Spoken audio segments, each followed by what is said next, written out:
dirty objects. Toby and Henrietta take the workmen to the quarry every morning. At the junction, they often meet James. Toby and Henrietta were shabby when they first came and needed new paint. James was very rude. "Oh, what dirty objects," he would say. At last, Toby lost patience. "James," he asked, "why are you red?" "I'm a splendid engine," answered James loftily, "ready for anything. You never see my paint dirty." "Oh," said Toby innocently, "that's why you once needed bootlaces. To be ready, I suppose." James went redder than ever and snorted off. At the end of the line, James left his coaches and got ready for his next train. It was a slow goods, stopping at every station to pick up and set down trucks. James hated slow goods trains. "Dirty trucks from dirty sidings. Oh," he grumbled.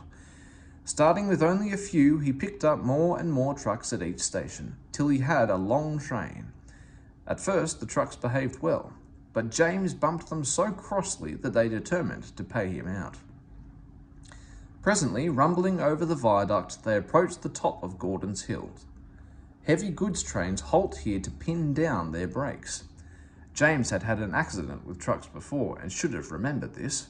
"Wait, James, wait," said his driver, but James wouldn't wait.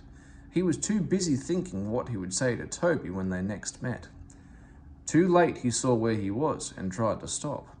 "Hurrah, hurrah," laughed the trucks, and banging their buffers they pushed him down the hill. The guard tightened his brakes until they screamed. "On, on," yelled the trucks. I've got to stop," groaned James, and setting his brakes he managed to check the truck's mad rush, but they were still going much too fast to stop in time. Through the station they thundered and lurched into the yard. James shut his eyes. There was a bursting crash, and something sticky splashed all over him. He had run into 2 tar wagons and was black from smoke box to cab. James was more dirty than hurt, but the tar wagons and some of the trucks were all to pieces. The breakdown train was in the yard, and they soon tidied up the mess. Toby and Percy were sent to help, and came as quickly as they could. "Look here, Percy," exclaimed Toby, "whatever is that dirty object?" "That's James, didn't you know?" "It's James' shape," said Toby thoughtfully. "But James is a splendid red engine, and you never see his paint dirty." James shut his eyes and pretended he hadn't heard. They cleared away the unhurt trucks and helped James home. The fat controller met them. "Well done, Percy and Toby," he said. He turned to James. "Fancy letting your trucks run away. I am surprised. You're not fit to be seen. You must be cleaned at once.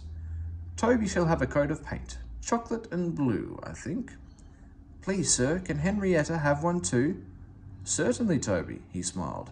"She shall have brown like Annie and Clarabelle." "Oh, thank you, sir. She will be pleased." Toby ran home happily to tell her the news.